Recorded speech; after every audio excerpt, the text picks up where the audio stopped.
ځکه مې نن په نفس ته خبره شروع کړه چې دا نفس په حج کې شریک دی، دا نفس په عمره کې شریک دی، دا نفس په زکات کې شریک دی، دا نفس په مانځه کې شریک دی، ځکه دا زما او ستا رګ رګ دی او دا مونږ ته دا ګناه ښایسته کوي. کله راته یوه ګناه ښایسته کړي رونو، کله راته بله ګناه ښایسته کړي.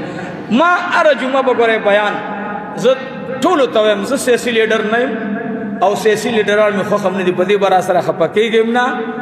او ځکه سیاسي لیډران دا سیاست د څه دپاره چې عمر کړی هغه سیاست نشته. قسم دی د پارټۍ لیډر هغه چا سره مړی ژوندی کوي چې وایي دنه سبا ما ته ووټ میلو شي، ما ته ووټونو کې مشکل جوړ نه شي.